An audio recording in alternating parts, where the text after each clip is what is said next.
நீங்கள் எனக்கு சாட்சிகளாக இருப்பீங்க அப்படின்னு சொல்லி ஆண்டவர் சொன்னபோது அது ரெண்டு விதத்தில் சாட்சிகளாக இருக்க முடியும். ஒன்று, நம்முடைய வாழ்க்கை பேசும். நான் சொல்கிறத நல்லா கவனிச்சுக்கோங்க. நீங்கள் வாயை திறந்து பேசுகிறீங்களோ இல்லையோ, உங்கள் வாழ்க்கை மற்றவங்ககிட்ட பேசிகிட்டே தான் இருக்குது. ஹாஸ்டலில் உங்க கூட இருக்கக்கூடிய ரூம்மேட்ஸ்கிட்ட பேசிட்டு தான் இருக்குது. உங்க கூட படிக்கக்கூடிய தம்பிமார் தங்கச்சிமார்கிட்ட நீ ஒரு வார்த்தை பேசாமல் இருந்தாலும் உன்னுடைய வாழ்க்கை பேசிக்கொண்டே இருக்கிறது.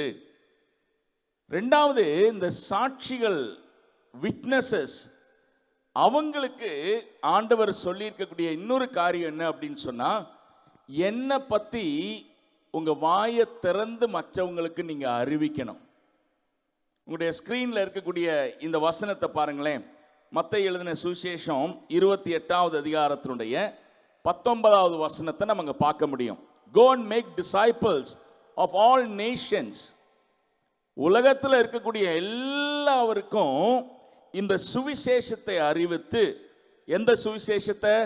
இயேசு கிறிஸ்துவனுடைய அன்பை, உங்க வாழ்க்கையை மாற்றின இந்த இயேசு கிறிஸ்துவனுடைய அன்பை அறிவித்து, எப்படி நீங்க ஒரு சீஷனா இயேசுவுக்கு இருக்கிறீங்களோ அதே போல மற்றவங்களையும் சீஷர் ஆக்குங்கள் என்கிற கட்டளையே நமக்கு கொடுத்திருக்கிறாரு.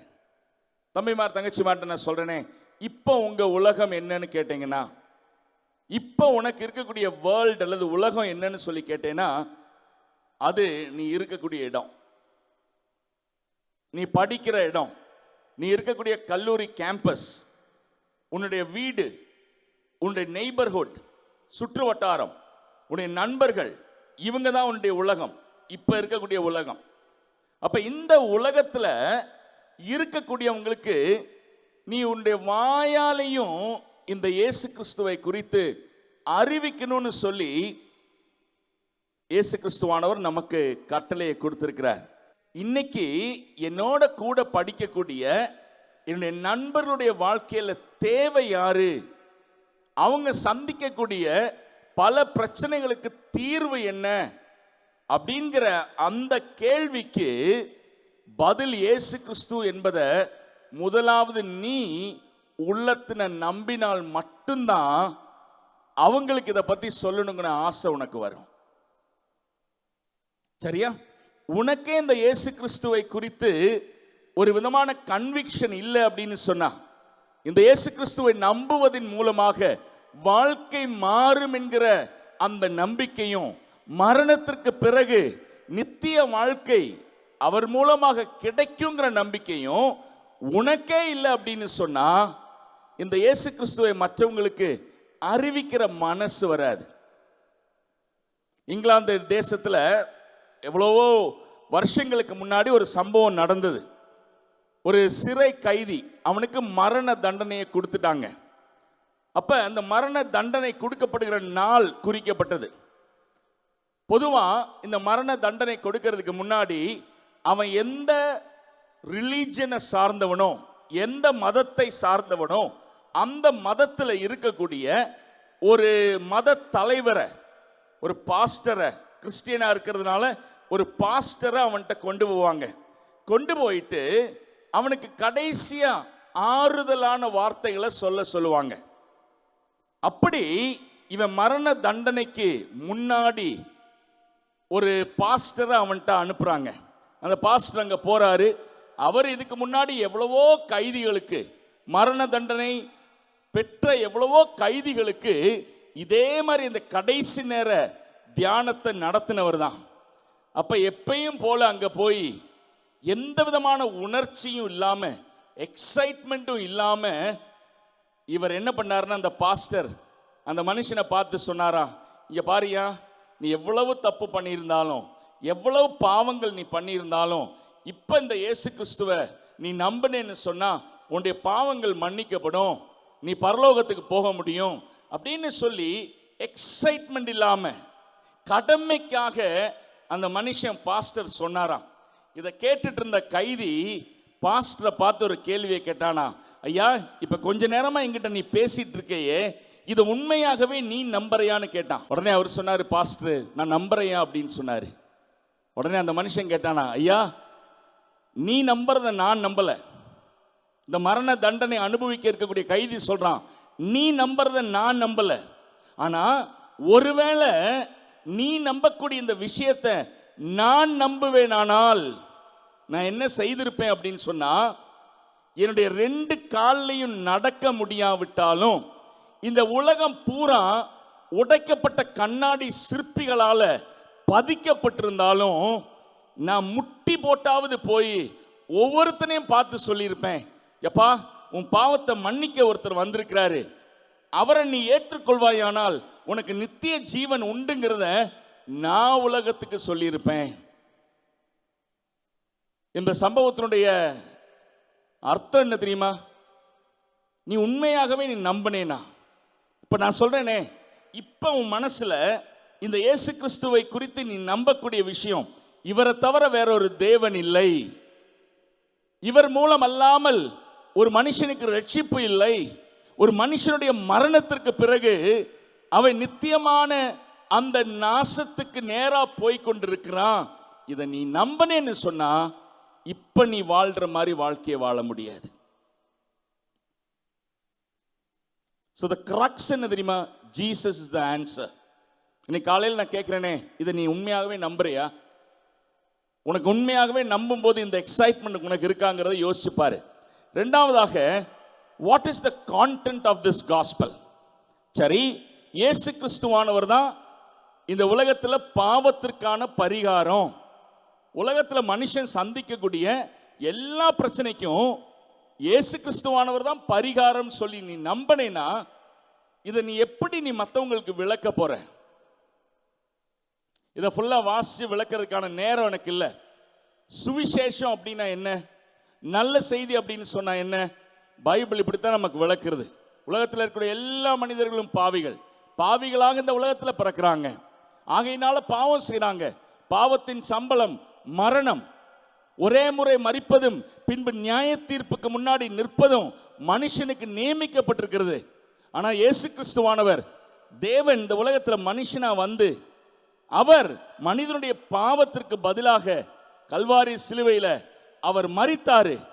அவருடைய மரணத்தின் மீது நம்பிக்கை கொள்ளக்கூடியவர்களுக்கு, அவருடைய உயிர்த்தெழுதல் மீது நம்பிக்கை கொள்ளக்கூடியவர்களுக்கு என்ன உண்டு? நித்திய ஜீவன் உண்டு. இதைத்தான் நீங்க சொல்ல போறீங்க. தம்பி தங்கச்சி, இப்ப நான் எதை பத்தி நான் கொஞ்ச நேரம் டைம் எடுத்து உங்ககிட்ட பேச விரும்புறேன்னா, கம்யூனிகேஷன். 2 விஷயத்தை முதல்ல உறுதிப்படுத்தணும். இயேசு கிறிஸ்து அல்லாம உலகத்துல இந்த பாவ பிரச்சனைக்கு வேற யாருமே இல்லைங்கிறத நீ முதல்ல உறுதிப்படுத்தணும். 2வது, இந்த சுவிசேஷம் என்ன என்பதை நீ முதல்ல விளங்கி கொள்ளணும். 3வது, இதை மற்றவங்களுக்கு கம்யூனிகேட் பண்ணணும். இப்ப இதை எப்படி கம்யூனிகேட் பண்ணுவோம்?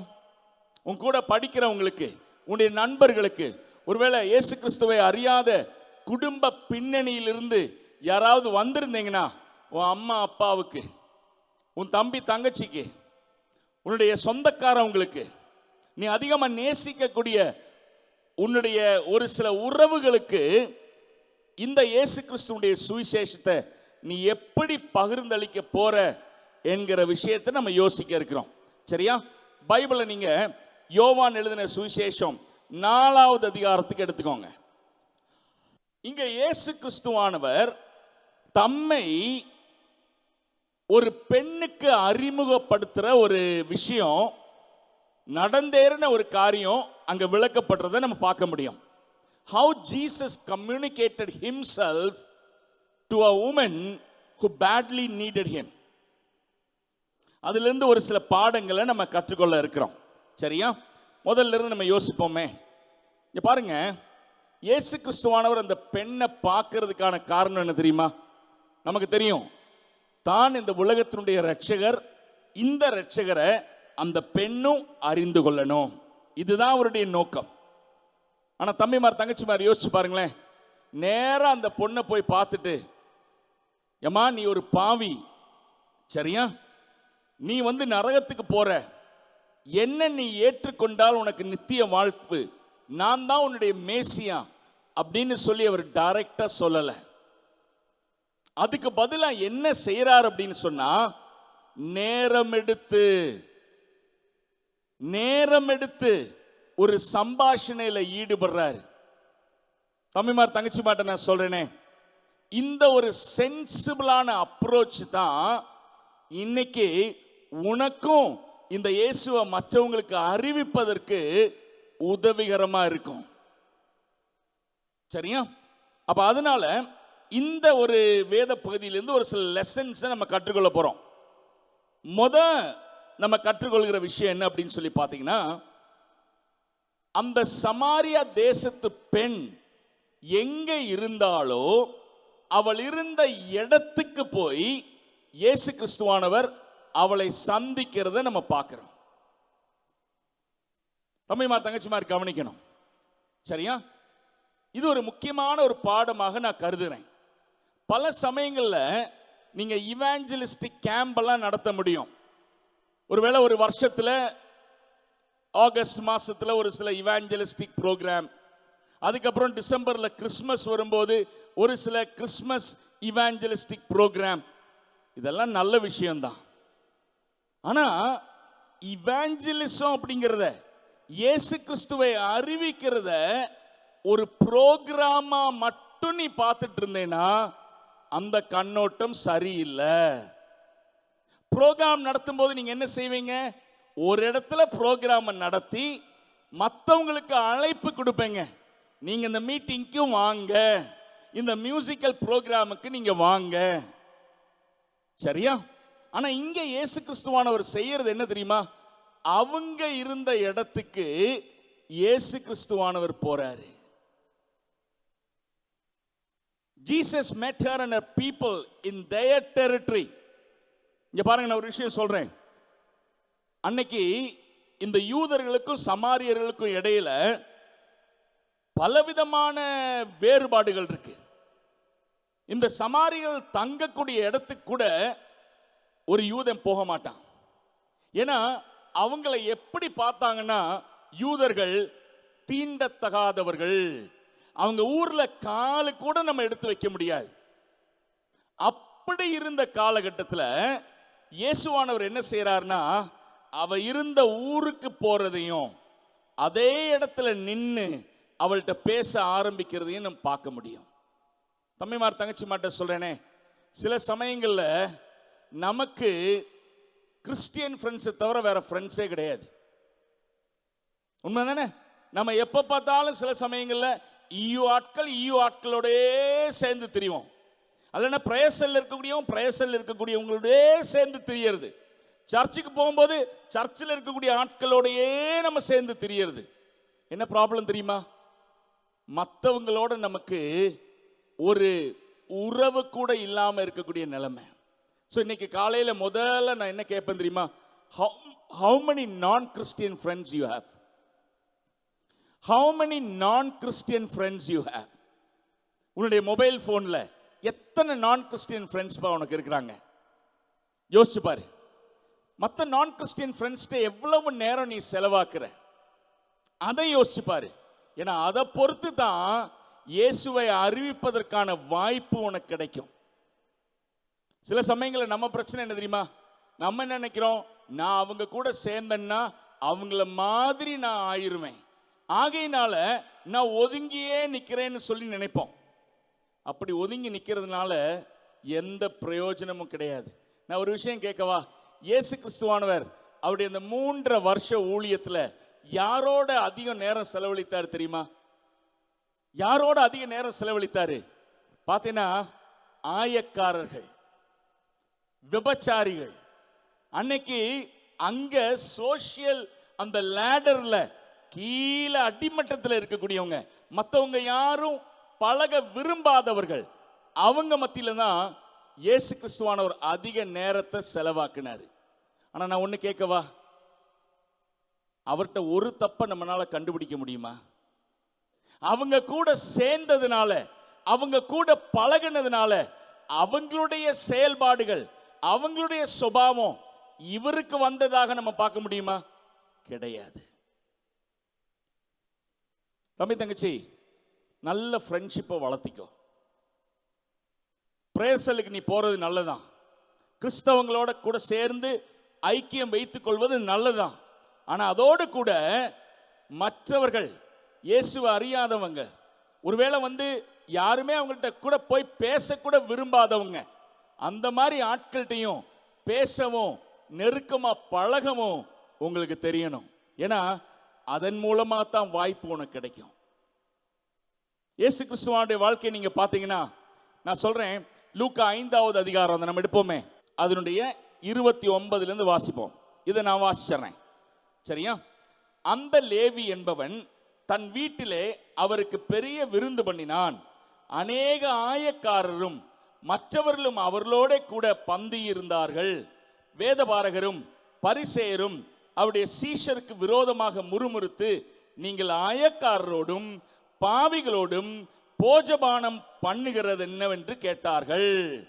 இயேசு அவர்களுக்கு பிரதியுத்தரமாக, பிணியாளிகளுக்கு வைத்தியன் வேண்டியதே அல்லாமல் சுகமுள்ளவர்களுக்கு வேண்டியதில்லை. நல்ல நான் கிறிஸ்டியன் ஃப்ரெண்ட்ஸ் உனக்கு வேணும். அவங்களோட நல்லா பழகுங்க, சாப்பிட போங்க, டீ கடைக்கு போங்க. எங்கெல்லாம் உன்னை பாதிக்காம, உன்னுடைய பரிசுத்த வாழ்க்கையை பாதிக்காம அவங்களோட சகவாசம் வைத்துக் கொள்ள முடியும், அந்த இடத்துல எல்லாம் போங்க, தப்பு கிடையாது. இன்னொரு வசனத்தை வாசிப்போமே, 1 கொரிந்தியர் 5:9-10. விபச்சாரக்காரரோடே கலந்திருக்க கூடாதென்று நிருபத்தில் உங்களுக்கு எழுதினேன். ஆனாலும் இவ்வுலகத்தில் உள்ள விபச்சாரக்காரர், பொருளாசைக்காரர், கொள்ளைக்காரர், விக்கிரக ஆராதனைக்காரர் இவர்களோட எவ்வளவும் கலந்திருக்க கூடாதென்று நான் எழுதவில்லை. நல்லா கவனிச்சுக்கோங்க. நீ ரொம்ப பரிசுத்தவான போல ஒதுங்கி ஒதுங்கி இருந்தேன்னா யாருக்குமே பிரயோஜனம் இல்லாம போயிருவ. சொல்றது புரியுதா? பவுல் சொல்றாரு, ரட்சிக்கப்பட்டவங்கள் மத்தியில யாராவது இன்னும் மோசமா வாழ்ந்தாங்கன்னா அவங்கள விட்டு விலகி நில்லுங்க, உலகத்தை விட்டு விலகி நில்லுங்க. நான் என்ன செய்யல, உங்களுக்கு சொல்லல, சரியா? இன்னொன்னு, நான் ஆரம்பத்திலே சொன்ன மாதிரி, இவாஞ்சலிசம் ஒரு ப்ரோக்ராம் ஓரியன்டா மாறிடக்கூடாது. It is people oriented. ப்ரோக்ராம்னா நீங்க என்ன பண்ணுவீங்க? வருஷத்துக்கு எத்தனை முறை தான் நீங்க இவாஞ்சலிசம் பண்ண முடியும் சொல்லுங்க பார்க்கலாம்? ஆகஸ்ட் மாசத்துல நடத்துவீங்க, அதுக்கப்புறம் கிறிஸ்மஸ் வரும்போது ஒரு வேளை நடத்துவீங்க, மற்ற காலகட்டத்தில். அப்ப இவாஞ்சலிசம்ங்கிறது என்னவோ மாறிடுது, ஒரு ப்ரோக்ராமா கேலண்டர்ல மாறிடுது. ஆனா இயேசுவானவருடைய வாழ்க்கையை பார்த்தீங்கன்னா, அந்த 3 வருஷம் எங்க போனாரோ சாதாரண உறவுகள் மத்தியில தான் அவர் தம்மை வெளிப்படுத்த ஆரம்பிச்சார், சரியா? அப்ப யாரையுமே ஒதுக்கி வச்சிடாதீங்க. உங்க ஃப்ரெண்ட்ஸை பத்தி யோசிக்கும் போது சில சமயங்கள்ல உங்க மனசு தோணும், இவன்கிட்ட போயெல்லாம் பேச முடியுமா, இவள்கிட்ட எல்லாம் போய் பேச முடியுமா? நான் சொல்றேனே, எனக்கு காலேஜில் படிக்கும்போது ஒரு பையனை ஞாபகம் இருக்கு. கடைசி பெஞ்சில் தான் உட்கார்ந்துருப்பான். அவன்கிட்ட எவனுமே பேச மாட்டான். ஏன்னா அவன் உட்கார்ந்துருக்கிற தோரணையே, பார்க்கிற தோரணையே பயமா இருக்கும். அப்ப அவன்கிட்ட போய் எப்படியா சுவிசேஷத்தை அறிவிக்கிறது? சரியா? ஒரு முறை நான் சொல்றேனே, நம்ப மாட்டேங்க. ஒரு முறை நான் 3வது வருஷம் படிச்சுட்டு இருக்கும் போது பக்கத்தில் உட்கார்ந்துருந்தான். அவன் கையை பார்த்தேன், இங்கிருந்து இது வரைக்கும் பிளேடால அறுத்திருக்கிறான், அதனுடைய அடையாளங்கள். நான் அப்ப கேட்டேன், என்னடா தம்பி இது ரமேஷ், இது என்னடா கை பூரா பிளேடா வச்சு அறுத்திருக்கிற? நான் நினைச்சேன் அவன் பேச மாட்டான்னு, நான் நினைச்சேன் என்னை பார்த்து துரிச்சு பார்ப்பான்னு. ஆனா அன்னைக்கு இந்த கேட்ட கேள்வி எங்கேயோ ஒன்று நெருட ஆரம்பிச்சது. அவன் சொன்னா, அது ஒரு பெரிய கதைடா சாமி, ஒரு பெரிய கதை அது. அதுக்கப்புறம் அவனுக்கு நடந்ததை கொஞ்ச நேரம் என்கிட்ட பேச ஆரம்பிச்சான். நான் யோசிச்சேன், இப்படி வாழ்க்கையில் எத்தனை பேரை விட்டு நம்ம ஒதுங்கி போயிருப்போம். அவனை பார்த்தா நமக்கு பயமா இருக்கு இல்லையா? அவனை பார்த்தா அவளை பார்த்தா இவெல்லாம் இயேசுவின் பக்கத்தில் வர முடியுமா இல்லையா? சில சமயங்கள் அப்படிதான் நினைக்கிறோம். நான் இன்னொன்னு சொல்றேன், வெளிப்புறமா ஆட்களை பார்க்கறத மறந்துருங்க. சில சமயங்கள் என்ன தெரியுமா, ட்ரெஸ் போடுறத பார்க்கிறோம், அவன் போட்டிருக்கிற ட்ரெஸ்ஸை பார்த்தாவே இவனுக்கு நமக்கு ஒத்து வராது. அவ போட்டிருக்கிற ட்ரெஸ்ஸை பார்த்தா சில சமயங்கள் என்னன்னா, இவளுக்கு நமக்கு என்ன வராது, ஒத்து வராது. அப்படி யாரையும் நினைக்காதீங்க. நான் இதை சொல்லும் போது மைண்ட்ல வரக்கூடிய ஒரு சம்பவத்தை சொல்றேன். அப்போஸ்தலர் நடவடிக்கைகள் 9வது அதிகாரம், நீங்க எடுக்க வேண்டாம். அப்போஸ்தலர் நடவடிக்கைகள் 9வது அதிகாரத்துல இயேசு கிறிஸ்துவானவர் இந்த பவுலை சந்தித்தாரு. ஒரு டிராமாட்டிக் என்கவுண்டர். அதுக்கப்புறம் பவுல்கிட்ட சொன்னாரு, நீ போய் இந்த ஊர்ல தமஸ்குல தங்கியிரு, உங்ககிட்ட வந்து பேசுறதுக்கு ஒரு ஆளை அனுப்புவேன். அதுக்கப்புறம் இங்க ஆண்டவர் வந்தாரு. அவருடைய பிள்ளைகள்ல ஒரு ஆளை பார்த்து இந்த சவுல்கிட்ட போய் சொல்றதுக்கு ஆளை அனுப்புறதுக்கு அனனியாஸ்ட பேசினாரு. அனனியாவே, நீ அங்க போய் சவுல்கிட்ட பேச முடியுமா? அனனியாவுக்கு பயம். ஏன் தெரியுமா? சவுல்ங்கிற பேரை கேட்டாலே அன்னைக்கு என்னது, பயங்கரமான டர்ரு. இப்ப இவன் என்ன யோசிக்கிறான்னா, எப்பா நீ வேற யார்ட்டையாவது அனுப்பிட போறேன், ஆனா போயும் இவன்ட்ட போய் உம்மை பத்தி நானு சொல்லணுமா? அப்ப முத பாடம் என்ன தெரியுமா? அவங்க இருக்கிற இடத்துக்கு போங்க. அவங்க எங்க இருக்கிறாங்களோ அவங்க இருக்கக்கூடிய இடத்துக்கு போங்க. சரியா? ரெண்டாவதாக இந்த யோவான் 4வது அதிகாரம், அங்கதான் நம்ம இருக்கிறோம் இல்லையா? அதை தான் பார்த்துட்டு இருக்கிறோம். இப்ப அங்க என்ன நடக்குதுன்னா, இயேசு கிறிஸ்துவானவர் ஒரு கிணற்றண்டையில போய் உட்கார்ந்து இருக்கிறார். எல்லாருக்கும் பசியா இருக்கு. சீஷர்கள் என்ன சொன்னாங்கன்னா, நாங்க போய் சாப்பாடை வாங்கிட்டு வர்றோம். எனக்கு ரொம்ப ஆச்சரியமான விஷயம் என்னன்னா, சாப்பாடு வாங்க 12 பேர் போகணுமா? 12 பேரும் சேர்ந்தாடா சாப்பாடு வாங்க போவீங்க? சரியா? ஆனா நான் என்ன நினைக்கிறேன் தெரியுமா, இது எப்படிப்பட்ட ஆட்கள்னா, நம்ம ஊர்ல ஒரு இந்த மாதிரி தானே, ஒருத்தன் போனானா பாக்கி இருக்கிற பூரா என்னது போகணும் அப்படின்னு நினைக்கிறவன். சரியா? எல்லாரும் போயிட்டாங்க. இப்ப இயேசு கிறிஸ்துவான மட்டும் தனியா இருக்கிறாரு. அப்போ ஒரு சமாரியா தேசத்தை சார்ந்த ஒரு பெண்ணு நடந்துட்டு வர்றா. கிணற்றண்டுகை எதுக்கு வர்றானா, கையில் என்ன இருக்கு? பாத்திரம், குடம் இருக்கு. நம்ம ஊர்ல குடம் எல்லாம் பார்த்துருக்கீங்களா? கிராமத்துக்கு போனீங்கன்னா இன்னைக்கும் குடத்தை பார்க்க முடியும். ஒருவேளை அந்த மாதிரி ஒரு குடத்தையே என்னவோ எடுத்துட்டு ஒரு அம்மா தனியா, அவளும் தனியா வர்றா. இதுல ஒரு விஷயம் என்னன்னு சொன்னா, நீங்க அந்த காலத்தினுடைய பின்னணியை படிச்சு பார்த்தீங்கன்னா, இன்னைக்கு நமக்கு வந்து மொபைல்ல சோசியல் மீடியா ரீல்ஸ் இருக்கு, இன்னைக்கு நமக்கு டிவி இருக்கு, என்னென்னமோ இருக்கு. அன்னைக்கு பொழுதுபோக்குன்னா பெருசா ஒன்றும் இல்லை.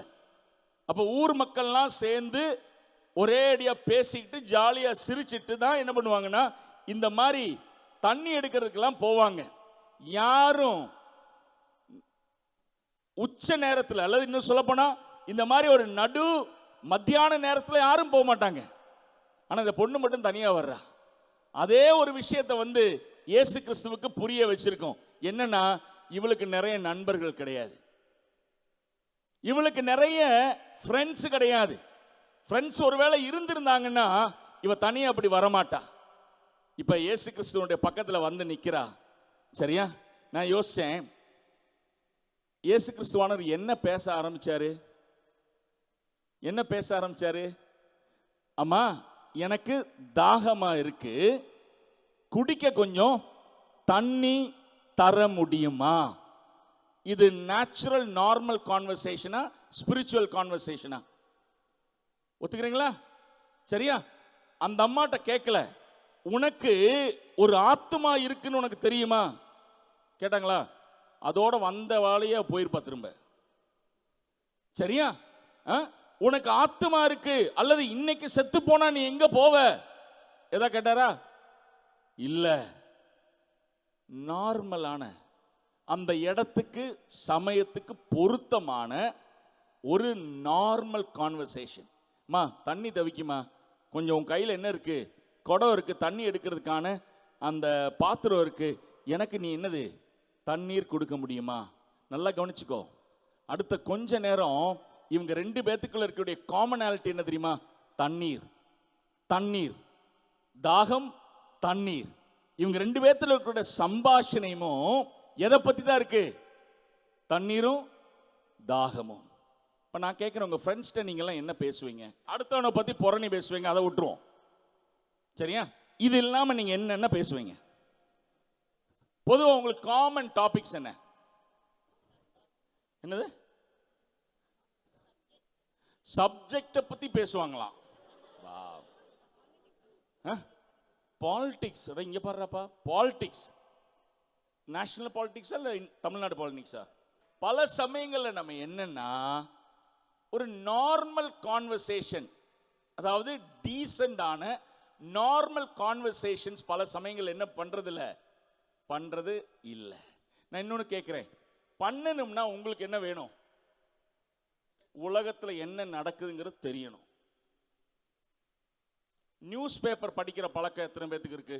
நியூஸ் பேப்பரை விட்டுருவோம், கையில் இருக்குல்ல உங்க கையில், இதுல நியூஸ் பார்க்குற பழக்கம் எத்தனை பேருக்கு இருக்கு? எங்க அப்பா, என்னடா தம்பி இன்னைக்கு பார்க்கல, பரவாயில்ல, இன்னைக்கு பார்க்கல, விட்டுருவோம். ஆனா நான் சொல்றேன், இங்க பாரு, அதாவது உலகத்துல என்ன நடந்துட்டு இருக்கு அப்படிங்கறது தெரிஞ்சாலே நீ நார்மலா ஒரு கான்வர்சேஷன் ஆரம்பிக்கலாம். ஏய் என்னப்பா நினைக்கிற? அமெரிக்காக்காரன் ஈரான் அடிக்க போறான், நம்ம என்ன நினைக்கிற? நீ இந்த ட்ரம்பை பத்தி என்ன நினைக்கிற? பேச முடியுமா இல்லையா? முடியுமா இல்லையா? சரியா, பேச முடியும். நான் என்ன சொல்ல வரேன் தெரியுமா? இங்க பாரு, எடுத்த உடனே டமால்னு நீ எங்க போகக்கூடாது, பரலோகத்துக்கு கூட்டிட்டு போகாத. அவனை எங்க உட்கார வை? உலகத்திலே உட்கார வச்சு உனக்கும் அவனுக்கு என்ன காமனாலிட்டி இருக்கோ அதை பத்தி என்ன பண்ணு, பேசு. ஏன்னா அவன் உன்னை பார்க்கும்போது எப்படி பார்க்கணும் தெரியுமா? உன்னை பார்க்கும்போது ஒரு பாதிரியாரா பார்க்கக்கூடாது. என்னவோ பார்க்கக்கூடாது. எங்க டைம்ல எல்லாம் எப்படி தெரியுமா? பாதிரியாரெல்லாம் இல்லை, டே ஃபாதர் வந்துட்டான்டா, ஃபாதர் வந்துட்டாரு. சரியா, ஏதாவது வாயை திறந்த சொல்லுவானுங்க, ஏ ஃபாதர் உபதேசம் பண்ண ஆரம்பிச்சிட்டாரா, அல்லேலூயா கோஷ்டி வந்துட்டாரு. இப்ப என்ன பிரச்சனைனா, இதுதான் அவனுக்கு உன்னை பத்தின கண்ணோட்டம்னா, நீ வாயை திறக்கிறதுக்கு முன்னாடியே அவன் என்ன பண்ணுவான்? வேண்டாண்டா சாமி, இல்லையா? அப்ப நல்லா கவனிச்சுக்கோ. இயேசு கிறிஸ்துவானவர் வந்து இவளை சந்தித்ததனுடைய நோக்கம் என்னன்னா, தன்னை மெசியாவாக காட்டிக்கொள்ளத்தான், வெளிப்படுத்தத்தான். ஆனா ஆரம்பிச்சது எப்படி அல்ல, அதை எதையும் பத்தி பேசி அல்ல. தம்பிமார் தங்கச்சிமார் புரிந்து கொள்ள வேண்டிய விஷயம் என்னன்னா, இங்க பாரு, there are lot of common interests. You are a believer, they are not believers. You believe in the Lord Jesus, they don't still believe. அதுல வந்து உங்களுக்கு என்ன இல்ல, காமனாலிட்டி இல்ல. there are lot of common interests. அதை பேசுங்க. அதே மாதிரி ஆரம்பத்தில் பேசும்போது அவங்களுடைய தெய்வத்தையோ அவங்களுடைய நம்பிக்கையோ எந்த விதத்திலையும் குற்றப்படுத்தக்கூடாது. Don't say anything offensive. சரியா? ஏன்னா சில சமயங்களில் நம்முடைய பயங்கரமான என்னது, ஆவிக்குரிய உற்சாகத்தில் தேவையில்லாத சில வார்த்தைகள் என்ன செஞ்சிருவோம், விட்டுருவோம். ஏய் என்னடா உங்க சாமி எல்லாம் கல்லுடா, உங்க சாமி எல்லாம் மண்ணுடா. அதுக்கப்புறம் அவன் ஏதாவது பேசுவான் அவங்ககிட்ட. இங்க பாரு, நல்லா கவனிச்சுக்கோ. ஏதாவது ஒஃபென்சிவா நீ சொன்னேன்னா உடனே அவனுக்கு என்ன ஆயிரும் தெரியுமா, ஒரு டிஃபென்சிவ் மெக்கானிசம் போட்டுருவான். டே நீ இப்படி சொல்றியா, நான் விடுறேன் பாரு. உங்க ஆளுங்கெல்லாம் வந்து ஒழுக்கமா? நான் சொல்ற புரியுதா? So anything you வந்து said offensive, it's going to put off the conversation. Don't do that. ஏய் இங்க பாரியா, ஒரு ஃப்ரெண்ட்ஷிப்ல டைம் தேவையா இல்லையா? உண்டா இல்லையா? ஒரு ஃப்ரெண்ட்ஷிப் டெவலப் ஆகிறதுக்கு டைம் வேணுமா வேண்டாம்? வேணும். சரியா? ஃபேஸ்புக் ஃப்ரெண்ட்ஸ் மாதிரி இல்லை. இந்த ஃபேஸ்புக் ஃப்ரெண்ட்ஸுங்கிறதெல்லாம் இன்னும் இருக்கா? ஃபேஸ்புக்கெல்லாம் எங்க உலகம். இப்போ நீங்கள்லாம் என்னது, இன்ஸ்டாகிராமில். சரியா? அப்போ அது என்னன்னா, இதுல எல்லாம் வந்து என்னன்னா, இதே மாதிரி ஒரு ஸ்பீடான உலகத்தில், அது பேர் என்னது, இன்ஸ்டானா என்னது, உடனே. சரியா? சில சமயங்கள்லாம் அந்த ஃபேஸ்புக்கில் நான் முதல்ல இருக்கிற டைமில், இப்போ இருக்கிறேன், முதல்ல இருக்கிற டைம்லலாம் வந்து பார்த்தீங்கன்னா இந்த மாதிரி கேம்பெல்லாம் போகும்போது யாராவது வந்து, அண்ணே நல்லா இருக்கீங்களா அண்ணே அப்படிங்குவான். எங்கேயா நம்ம பார்த்துருக்க மாட்டாங்க கேட்பேன். நான் சொல்லுவேன், நம்ம ரெண்டு ஃப்ரெண்ட்ஸுன்னு. எங்கள் ஃபேஸ்புக் ஃப்ரெண்ட்ஸு. எனக்கே தெரியாது எப்போ அவனை சேர்த்தனேங்கிறதும் எப்போ வந்து எனக்கு ரெக்வஸ்ட் அவன் அனுப்புனாங்கிறதும் எனக்கு என்னது, எனக்கே தெரியாது. இந்த மாதிரி எல்லாம் எங்கே நடக்காது. நீ ஆண்டவரை பற்றி இன்னொருத்தவங்களுக்கு அறிவிக்கணும்னா உன்னை அவன் நம்ப ஆரம்பிக்கணும். உன்னை அவன் என்ன பண்ண ஆரம்பிக்கணும் தெரியுமா? டே அவன் ஜென்யூனான ஆள்றா, உள்நோக்கத்தோட வல்லடா, உண்மையாகவே என் மேலே அவன் என்ன வச்சிருக்கான், அக்கறை வச்சிருக்கான். இப்போ உதாரணத்தை சொல்ல போனா, இப்போ நம்ம ஆளுங்க சில பேர் இருக்காங்க, எப்படி போயிட்டு இருக்கும்போது தம்பி நல்லா இருக்கியா, கையை கொடுப்பா, என்ன தம்பி நல்லா இருக்கியா கேட்டுட்டு அடுத்த வார்த்தை என்னன்னா, சர்ச்சுக்கு வர்றியா? அப்ப நல்லா இருக்கியான்னு நான் முதல்ல கேட்டதே என்ன ஆயிடுச்சிங்க? ஆஹா,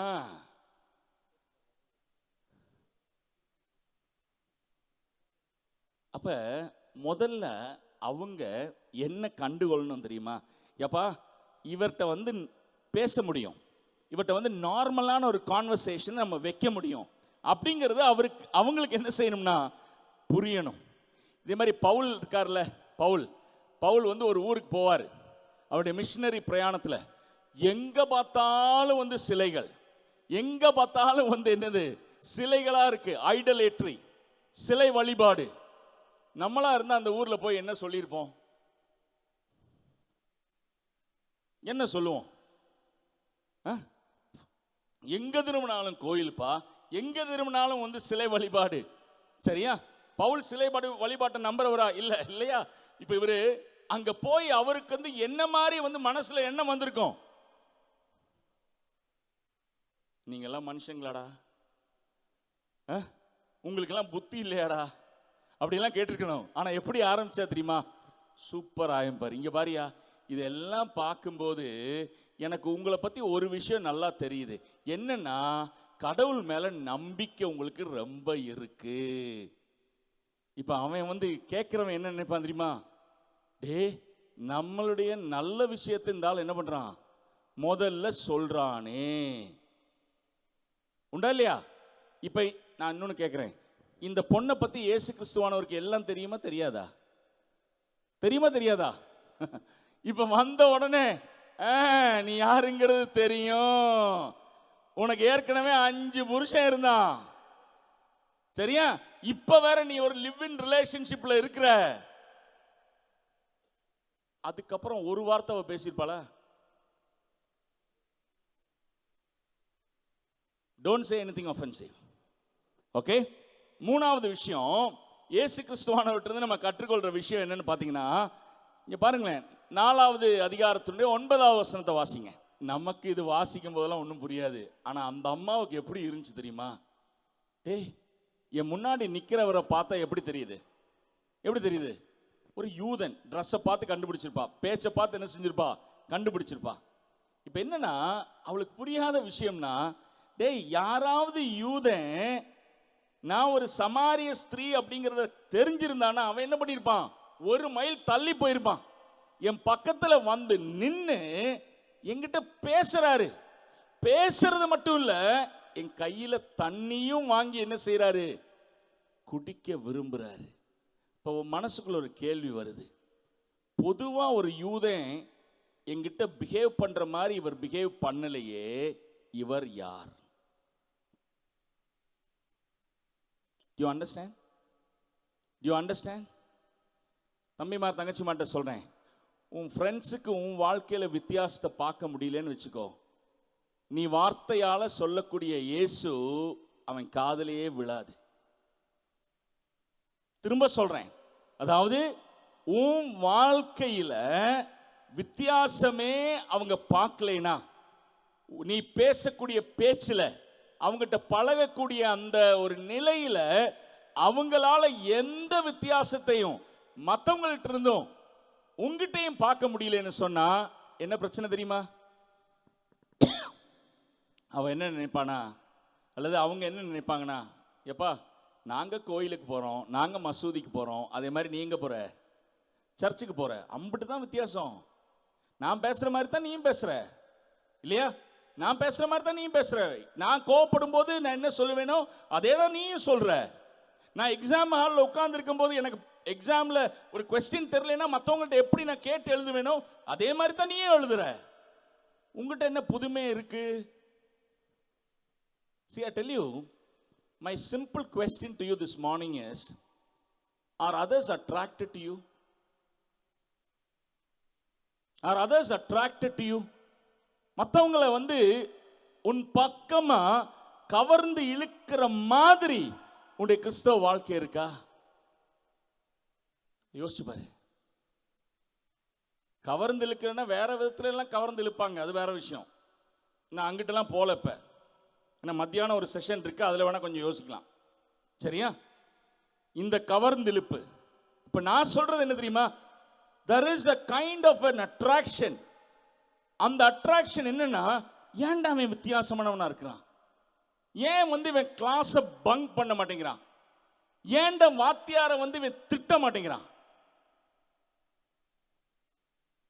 இப்போ நீயும் சேர்ந்து வாத்தியாரை கூட வந்து அவன் பேசும்போது நீயும் 2 பேசிட்டு முடிச்சேன்னா, அதுக்கப்புறம் பிரதர் இயேசு உன்னை நேசிக்கிறார், இயேசு உன்னை மாற்றுவார். அவன் யோசிப்பான், ஒரு மாற்றத்தையும் உங்ககிட்ட பார்க்கலையடா, நீ என்ன மாதிரி தான் இருக்கிற இல்லையா? நான் பார்க்குற அதே படத்தை தான் நீயும் பார்க்குற. அதுக்கப்புறம் வந்து இயேசு கிறிஸ்துவானவருடைய மாத்தினார்னு சொன்னேன்னா என்னது? ஒன்று எங்கள் பாஷையில் சொல்லணும்னா பருப்பு வேகாது.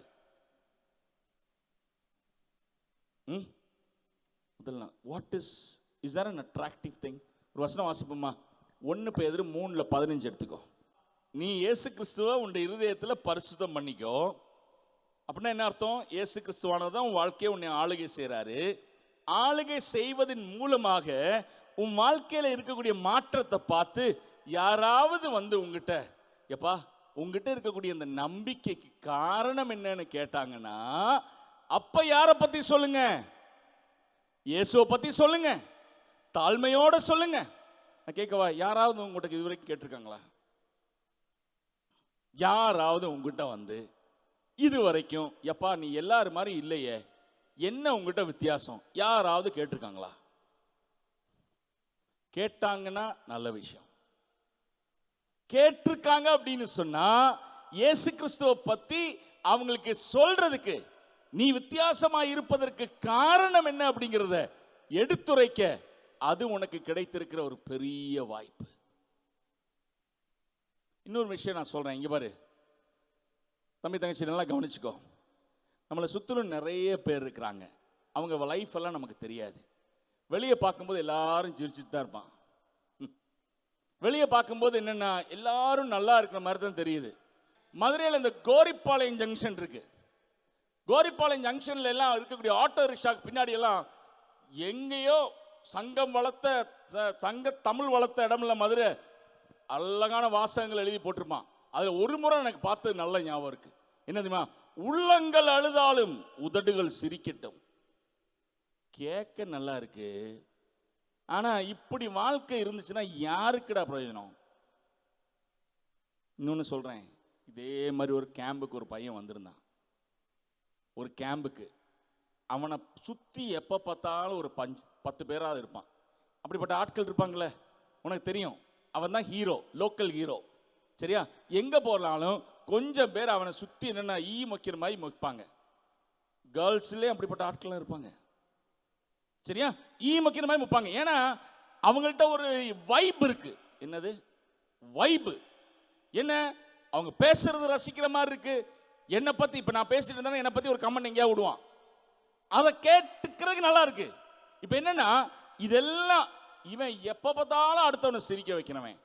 இந்த 2x2 ஒன்று கொடுப்பாங்கல்ல கேம்ப்ல எல்லாம் பார்த்துருக்கீங்கள, 2x2 பிரிச்சு விடுவாங்கல்ல, இவனை என் கையில கொடுத்துட்டாங்க. இவனை கூப்பிட்டுட்டு நானும் வந்து என்னன்னா அப்படியே போய் எங்கேயாவது உட்காந்து பேச அப்படி ஆரம்பிக்கிறேன். பேச ஆரம்பிச்ச உடனே கொஞ்ச நேரத்தில் என்னன்னா, டேய் ஃபியூஸ் போன பல்பு மாதிரி இருக்கான். ஏன்னா அது வரைக்கும் பார்த்தீங்கன்னா கலகலகலன்னு இருந்தவன் என் பக்கத்தில் உட்காரும்போது அவனுக்கு என்ன இல்லை, முகத்தில் ஒரு கலையும் இல்லை, ஒன்றுமே இல்லை. கொஞ்ச நேரத்தில் நான் கேட்டேன், டேய் நீ எந்த ஊர்ரா, உன் குடும்பம் எப்படிரா என்னெல்லாம் கேட்கும்போது அழுதுட்டான். 3rd இயர் படிக்கிறான். லிட்ரலாக அழுதுட்டு சொன்னான், uncle I have 16 arrears, 16 arrears நான் வச்சுருக்கேன். எங்கள் அம்மா அப்பா என்ன நினச்சிட்டு இருக்காங்கன்னா, இந்த வருஷம் முடிஞ்சோடனே என் பையன் வேலைக்கு போயிடுவான், நல்லா சம்பாதிப்பான், எனக்கு காசு அனுப்புவான், வீட்டில் நினச்சிட்டு இருக்கிறாங்க. ஆனால் அங்கிள் எனக்கு 16 arrears அங்கிள், என்ன பண்ணும்னே தெரியல அங்கிள். நான் வந்து இந்த காலேஜை முடிச்சுட்டு வேலை செய்கிறேன்னு பொய்ய சொல்லிட்டு எங்கேயாவது மதுரையிலே சுற்றலான்னு நினைக்கிறேன் அங்கிள். அழறான். நான் எதுக்காக அதை சொல்கிறேன் தெரியுமா? இங்கே பாரு, உன்னை சுற்றிலும் இருக்கக்கூடியவங்க அவங்கள்ட்ட உண்மையாகவே அக்கறை காட்டி பேசுனேன்னா யாருங்கிறது உனக்கு தெரியும். இந்த மேல் பூச்சா இருக்கக்கூடிய பேச்சு இருக்குல்ல, how are you brother, hi, everything is okay, இதுல எல்லாம் எவனும் வாயை திறக்க மாட்டான். ஆனா உட்கார்ந்து உண்மையாகவே நீ அக்கறை காட்டு. இப்ப இயேசு கிறிஸ்துவானவர்கிட்ட இந்த அம்மா தொடர்ந்து பேசுறதுக்கு காரணம் என்ன தெரியுமா? இந்த அம்மாவுடைய மனசுல இவர் எல்லா யூதர்களை போலையும் அல்ல, சமாரிய பொண்ணுன்னு தெரிஞ்சு கூட என்னை ஒரு அன்டச்சபிளா என்னை ட்ரீட் பண்ணாம என் கையில வந்து தண்ணீர் கூட வாங்கி குடிக்க அவருக்கு என்ன இருக்கு, மனசு இருக்கு. ஒரு நல்ல மனுஷன். தம்பி தங்கச்சி நல்லா ஞாபகம் வச்சுக்கோ, ஒரு நல்ல மனுஷனா நல்ல மனுஷியா மற்றவங்க முன்னாடி முதல்ல தென்படணும். நீ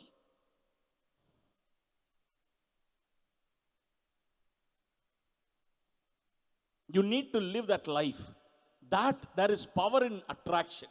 அந்த பவர்ல ஒரு அட்ராக்ஷன் இருக்கு.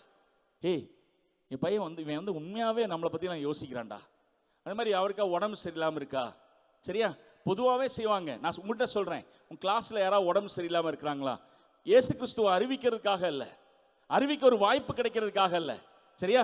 உடம்பு சரியாம வந்து ஹாஸ்டல்ல வந்து அவன் படுத்துட்டே இருக்கானா, அவன்கிட்ட போய் பாரு, பேசு, டே உன்னை ஹாஸ்பிட்டல் கூட்டு போவா, கையில வந்து காசு வச்சிருக்கேடா, கேளு. நான் சொல்றேன், மதுரையிலேருந்து வந்தவங்க இருக்கு, இப்போ ஒரு கிராஜுவேட்டா இருக்கிறார் ஒரு தம்பி அங்க, எனக்கு இன்னும் ஞாபகம் இருக்கு. அவன் என்னை பார்க்கும்போது ஒரே ஒரு விஷயம் தான் ஞாபகம் வச்சிருப்பான். என்ன தெரியுமா? அவனுக்கு நான் ஸ்டாப் வந்து சளி கட்டும், எப்போ பார்த்தாலும் காலையிலேருந்து தும்மிட்டே இருப்பான். பாலிடெக்னிக்கில் படிக்கும்போது அந்த சமயத்தில் நான் அவனை பார்க்க போகும்போது ஒரு முறை சொன்னேன், டே எனக்கு தெரிஞ்ச ஒரு ஆயுர்வேத டாக்டர் வந்து திண்டுக்கல்ல இருக்கிறாரு, நீ வர்றியான்னு கேட்டேன். அவன் சொன்னா, நீங்க கூட்டு போனீங்கன்னா நான் வர்றேன் அப்படின்னு சொன்னான். நான் என்ன சொல்றேன், உன்னுடைய ஜென்யூனான இருக்கக்கூடிய லவ்வை வந்து அவங்க என்ன செய்யணும், புரிஞ்சுக்கணும். ஏன் ஒரு சில சமயங்கள் நான் சொல்றேனே, அவன் வந்து ஏதாவது கஷ்டத்தில் இருந்தானா அவன் கூட உட்காந்துட்டே உனக்கு நான் ஜெபம் பண்ண வாடான்னு கேளு. யாரும் எவ்வளோ பெரிய இந்து பக்தனா இருந்தாலும் அவன்கிட்ட வந்து நீ அந்த டைம்ல டே உனக்கா நான் ஒரு வார்த்தை ஜெபம் பண்ணவா கேட்டு பாரு. He wants to first understand that you are a genuine person. இன்னும் நான் சொல்லவா, இன்னைக்கு உலகத்தில் தம்பி எல்லாருக்கும் தெரியும் என்ன தெரியுமா, இந்த ஃப்ரெண்ட்ஷிப்புங்கெல்லாம் சூப்பர்ஃபிஷியல்ங்கிறது எல்லாத்துக்கும் தெரியும். யாரையும் ட்ரஸ்ட் பண்ண முடியாது அப்படிங்கிற இந்த வாஸ்தவம், இந்த உண்மை எல்லாருடைய மனதிலும் இருக்கு. அந்த மாதிரி ஒரு சூழ்நிலையில் டே இவனை நம்ப முடியும்டா, இவன்கிட்ட மனம் திறந்து இவன்கிட்ட சொல்ல முடியும்டா அப்படிங்கிற அந்த ஒரு, அதே மாதிரி சொல்றேனே, ஜாதி அடிப்படையில் தம்பிமார் தங்கச்சிமார்ட்ட சொல்றேன், தயவு செய்து ஜாதி அடிப்படையில், பொருளாதார அடிப்படையில் அல்லது படிப்பின் அடிப்படையில் எந்த விதத்திலையும் ஏற்றத்தாழ்வு இல்லாம ஒரு மனுஷனை இயேசுவை போல நேசிக்க முடியுமானால் இயேசுவை அறிவிக்க அது உனக்கு கொடுக்கிற வாய்ப்பு போல வேற வாய்ப்பு இருக்க முடியாது. Jesus action and words attracted her to him to start with. அடுத்து என்ன தெரியுமா? 4வது அதிகாரம் 15-16 வசனத்தை வாசிக்கிறியா? கொண்டு கொள்ள வராம இருக்கும்படி அந்த தண்ணீரை எனக்கு தர வேண்டும் என்றாள். இயேசு அவளை நோக்கி, நீ போய் உன் புருஷனை இங்கே அழைத்து கொண்டு வா என்றார். சரி, இங்க பாருங்க, அப்படி பேசிட்டு இருக்கும்போது இயேசு கிறிஸ்துவானவர் மெல்ல ஒரு விஷயத்தை சொல்றாரு. முதல்ல பேசின எதை பத்தி தான் பேசிட்டு இருந்தாரு? சாதாரண குடிக்கிற தண்ணி. இப்ப அதை பேசிட்டு இருந்தவர் திடீர்னு என்ன இதுக்கு போயிட்டாரு? ஜீவ தண்ணீர். இப்ப அவர்கிட்ட என்ன சொல்றான்னா இயேசு கிறிஸ்துவானவர், இங்க பாருமா, என் கையில ஜீவ தண்ணீர் இருக்கு, அந்த ஜீவ தண்ணீரை நான் கொடுக்க விரும்புகிறேன். அதை குடிக்கிறவனுக்கு பின்ன என்ன இருக்காது சொல்லுங்க? தாகமே இராது. அவர் சொன்னது எதை பத்தி பேசினாரு? எதை பத்தி பேசினாரு? உள்ளத்துல இருக்கக்கூடிய ஆத்ம தாகத்தை பத்தி. இங்க பாரு, இன்னும் சொல்றேன், இந்த பெண்ணினுடைய லைஃபுமே நம்ம அவ்வளவு ஈஸியா வந்து நம்ம மோசமானவன்னு சொல்லி ஒதுக்க முடியாது. ஏன் தெரியுமா? இங்க பாரு, 1ஆம் நூற்றாண்டுல எல்லாம் இன்னைக்கு பெண்களுக்கு இருக்கிற உரிமை எல்லாம் கிடையாது. நினைச்சா டிவோர்ஸ் பண்ற மாதிரி உரிமை எல்லாம் அன்னைக்கு அவங்களுக்கு கிடையாது. 5 பேர் வந்து இதுக்கு முன்னாடி இவளுக்கு கணவர்களாக இருந்தாங்க அப்படின்னு சொன்னா அது எதை காட்டுது தெரியுமா? she was already a victim. கல்யாணம் பண்ணியிருக்காங்க, குழந்தைய ஒருவேளை பெற்றுக் கொடுக்க முடியல, தள்ளிட்டான். ஒருவேளை அவன் சமைச்சது சரியில்லை, தூக்கி எறிஞ்சிட்டான். ஒருவேளை வந்து பிள்ளைகளை வளர்த்துனது சரியில்லை, டிவோர்ஸ் பண்ணிட்டான். இப்படி 5 பேர் ரிஜெக்ட் பண்ணி இன்னைக்கும் அவன் உள்ளத்துல என்ன இருக்கு தெரியுமா? எவனாவது உண்மையா என்ன நேசிக்க மாட்டானா?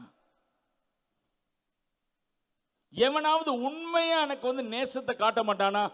இதுதான் அவருடைய உள்ளத்துல இருக்கக்கூடிய வேட்கை. அந்த வேட்கையை புரிந்து கொண்ட ஆண்டவர் இப்ப சொல்றாரு, I have living water. I have living water to satisfy your soul. ஆனா அவளுக்கு புரியல. அவ இப்போ என்ன நினைக்கிறா தெரியுமா? எதை பத்தி தான் பேசுறாரு? இந்த தண்ணியை பத்தி. சோ அவ லாஜிக் என்னன்னா, அப்படி ஒரு தண்ணி இருந்தா கொடுங்க இப்பயே. ஏன்னா அப்படி எனக்கு கிடைச்சிச்சுன்னா திரும்ப நான் எங்க வர வேண்டிய அவசியம் இல்லை, இந்த கிணற்றுக்கு வர வேண்டிய அவசியம் இல்லை. நல்லா கவனிச்சுக்கோ, நான் பேசுறேன், உனக்கு புரியல, அப்படி இருந்தா நான் இப்ப என்ன பண்ணணும் சொல்லுங்க? என்னது? புரிய வைக்கணும். உண்மைதானே? இல்லைன்னா நான் ஏதாவது பேசிட்டு இருப்பேன், கேட்கிறவங்களுக்கு என்னது, அவனும் என்னமோ புரிஞ்சிட்டு இருக்கான். இந்த படத்தை பாத்தீங்களா? 2 பேர் நிக்கிறாங்க. ஒருத்தன் சொல்றான் இது 6, இன்னொருத்தன் சொல்றான் என்னது இது 9. 2 பேரும் சொல்றது ஒண்ணு தானே, உண்மை தானே? ஆனா நிக்கிறது வெவ்வேறு இடத்துல. இப்ப இயேசு கிறிஸ்துவான என்ன பண்றாரு தெரியுமா? பிரேக் போடுறாரு. என்ன போடுறாரு? என்னது? பிரேக் போடுறாரு. பிரயோஜனம் இல்லை. ஏன்னா இப்ப நான் சொல்றது அவளுக்கு என்ன செய்யல, விளங்கல. இப்ப நம்மளா இருந்தா என்ன பண்ணிருப்போம் தெரியுமா? விளங்காவிட்டாலும் பரவாயில்ல, இந்த இயேசு கிறிஸ்துவை நீ ஏற்றுக்கொள்ளு. உன் பேர் என்ன? விளங்காட்டாலும் பரவாயில்ல, இந்த இயேசு கிறிஸ்துவை என்ன செய், உள்ளத்துக்குள்ள ஏற்றுக்கோ. டே அப்படி ஏத்துக்கிட்டானா வை, அதுக்காக பிரயோஜனம் இருக்குமா? நான் அதனால இந்த இவாஞ்சலிஸ்டிக் கேம்பு, இந்த இவாஞ்சலிஸ்டிக் 1/2 மணி நேரம் பேசிட்டு யாரெல்லாம் இயேசு கிறிஸ்துவை ஏற்றுக்கொள்ள விரும்புகிறீர்கள் கையை தூக்குங்கள்லாம் சொன்னீங்கன்னா இப்போ இதெல்லாம் நம்புற மாதிரி நான் இல்லை. ஆண்டவர் செயல்பட மாட்டார்னு நான் சொல்லலை. ஆனால் புரிஞ்சுக்கோ, சுவிசேஷத்தை விளக்க வேண்டிய விதத்தில் விளக்காம ஒரு மனுஷன் என்ன செய்யக்கூடாது, ஒத்துக்கொள்ள வைக்க கூடாது. நான் ஒரு விஷயம் சொல்றேன், எனக்கு ரொம்ப சுவாரஸ்யமா இருந்துச்சு. ஒரு கேம்புக்கெல்லாம் போயிட்டு வரும்போது என்ன இருக்கும் சொல்லுங்க, நீங்களே சொல்லுங்க. ஃபயர் இருக்குமா? ஃபயர் இருக்கும். சரியா? ஃபயர் இருந்தா பக்கத்தில் இருக்கிறவனையும் பொசுக்கிரும். அது ஒருத்தன் வந்து பஸ்ஸில், நான் திரும்ப ஊருக்கு வரும்போது பஸ்ஸில் ஒருத்தன் பக்கத்தில் மாட்டிக்கிட்டான். இப்போ எனக்கு எப்படின்னா, அவன்கிட்ட எப்படியாவது இயேசு கிறிஸ்துவை பற்றி என்ன செய்யணும், சொல்லணும். சொல்லணும் மட்டும் இல்லை, அவனை எப்படியாவது ரட்சிக்கப்பட வைக்க வேண்டும். அப்போ என்ன நடக்குதுன்னு சொன்னால், அவன்கிட்ட நான் கேட்டேன், நீ எங்கடா இறங்க போறேன்னு கேட்டேன். எப்படியும் ஒரு 2.5 மணி நேரம் என் கூட இருப்பான். சரியா? 2.5 மணி நேரத்தில் ஒரு கொஞ்ச நேரம் வந்து அவன் எந்த ஒரு இதெல்லாம் போச்சு. அதுக்கப்புறம் தான் கிரிப்பு கிடைச்சிச்சு எதுக்குள்ள பேசுறதுக்கு, இந்த விஷயத்தை பத்தி பேசுறதுக்கு. இன்னும் 1 மணி நேரம் இருக்கு. நானும் அப்படி நினைச்சுக்கிறேன். இந்த 1 மணி நேரத்தில் அவன்கிட்ட என்ன செய்யணும், அறிவிக்கணும். எல்லாம் பேசுறேன், பேசி பேசி பேசி கட்ட கட்ட கட்ட கட்ட கட்டன்னு எனக்கு தெரிஞ்சதெல்லாம் அடிச்சு விடுறேன். அவனு வந்து என்ன பண்றான் தெரியுமா? நம்ம ஊர்ல இன்னொரு விஷயம் இருக்கு, எவனுமே என்னன்னா எதிர்கேள்வியே கேட்க மாட்டான். நம்ம போட்டதுக்கெல்லாம் என்ன சொல்லுவான், அவன் நமக்கும் சந்தோஷம். அவன் என்ன பண்றான், ஏய் நான் சொல்றதெல்லாம் கேட்டுட்டே இருக்கான்டா. கடைசியில வந்து அவன்கிட்ட வந்து இறங்க போறதுக்கு முன்னாடி, தம்பி நம்ம ஜெபம் பண்ணலாமா? அவன் என்ன இப்படி ஒரு மாதிரி பார்த்தான். அதுக்கப்புறம் நான் சொன்னேன், இங்க பாரியா, நான் சொல்லுவேன், அதை நீ என்ன பண்ணு, திரும்ப சொல்லு. சரியா? அவனுக்கு பிரச்சனை இல்லை, நீங்க சொல்லுங்க நான் திரும்ப சொல்றேன்ட்டான். நானும் வந்து நான் ஒரு பாவி ஆண்டவரே, எனக்கு தெரிஞ்சதெல்லாம் அவனுக்கு என்ன பண்ணேன், சொல்லி கொடுத்துட்டேன். இதையும் என்ன பண்ணிட்டான், சொல்லி முடிச்சிட்டான். அதுக்கப்புறம் நான் என்ன கேட்டேன்னா, தம்பி நீ ஒன்று பண்ணு, அந்த காலத்தில் ஃபோன்லாம் கிடையாது, தம்பி நீ ஒன்று அட்ரஸ் எனக்கு எழுதி கொடு. நான் வந்து அங்கே வந்து என்ன இருக்காங்கன்னா, ஒரு சர்ச், எனக்கு தெரிஞ்ச சர்ச் இருக்கு, அவங்கள வந்து உன்னை வந்து என்ன செய்கிறேன், பார்க்க சொல்கிறேன். அப்போ தான் அவன் வந்து அவனுக்கு புரிஞ்சது. அவன் கேட்டான், நீ மதம் மாற்ற பார்க்குறியா?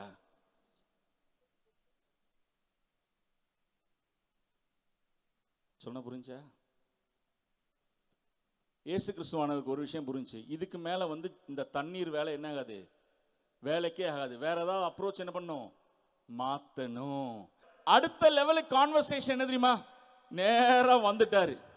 இங்கே பாருமா, ஜீவ தண்ணீர் தானே உனக்கு வேணும், நான் என்ன செய்கிறேன், ஜீவ தண்ணீரை கொடுக்குறேன், புருஷனை கூட்டிட்டு வா. ஒரு விஷயம் சொல்லவா, இந்த டாப்பிக்கை தவிர எந்த டாப்பிக்கை வேணாலும் பேசினாலும் அவளுக்கு என்ன இல்லை பிரச்சனையே இல்லை. ஆனால் இதை பற்றி பேசுறதுக்கு அவளுக்கு என்னது, யாருக்காவது பேச விருப்பம் இருக்குமாயா? வாழ்க்கையில் நொந்து நூடுல்ஸாக இருக்கக்கூடிய ஒரு இடத்த கிளறி விட்டு பேசுறதுக்கு யாருக்காவது விருப்பம் இருக்கா? இல்லை. கடைசியில் இயேசு கிறிஸ்துவானவர் வந்துட்டாரு. ஏமா, நான் உனக்கு ஜீவ தண்ணீர் தர்றேன். நீ இயேசு கிறிஸ்துவானவர் சொன்னது எதற்காக தெரியுமா? அவளை குத்துறதுக்காக இல்லை, அவளுடைய தேவை இன்னது என்பதை அறிய வைக்கிறதுக்காக. இங்க பாரு, உனக்கு இந்த ஜீவ தண்ணீர்ங்கிறது அது என்னன்னு சொன்னா உன்னுடைய ஆத்மாவுடைய தாகத்தை தீர்க்கக்கூடியதை பத்தி நான் பேசுறேன். அதை உனக்கு நான் கொடுக்க விரும்புகிறேன். அந்த ஏக்கம் இருக்கிறதுனால தான் 5 பேர் உன்னை ரிஜெக்ட் பண்ணதுக்கு அப்புறமும் இப்பவும் நீ பாசத்துக்காக நேசத்துக்காக அலைந்து கொண்டு திருமணம் ஆகாமலே இன்னொருத்தரோடு கூட நீ வாழ்க்கையை வாழ்ந்துட்டு இருக்கிற. இங்க கூட பாருங்களேன், பியூட்டிஃபுல் என்ன தெரியுமா? he didn't condemn her. அவளை பார்த்து நீ 5 புருஷன் வச்சிருந்ததுனால நீ நாசமா போவ, நீ தான் பெரிய பாவி, எதையும் சொல்லலை. காரணம் என்ன தெரியுமா தம்பி தங்கச்சி மாதிரி நான் சொல்றேனே, யாரையும் நம்ம குத்தி காட்டுறதுக்காக, யாரையும் நம்ம அவனுடைய ஏற்கனவே உடைஞ்சு போய் தான் இருக்கிறான், ஏற்கனவே உடைஞ்சு போயிருக்கிறான் வாழ்க்கையில பலவிதமான பிரச்சனைகால வடி நொந்து போயிருக்கிறவன திரும்பவும் நம்ம குத்தி காட்ட வேண்டிய அவசியமே கிடையாது. ஏன்னா பைபிள் என்ன சொல்லி தெரியுமா? ஏற்கனவே அவர்கள் அந்த மாதிரி they are already condemned.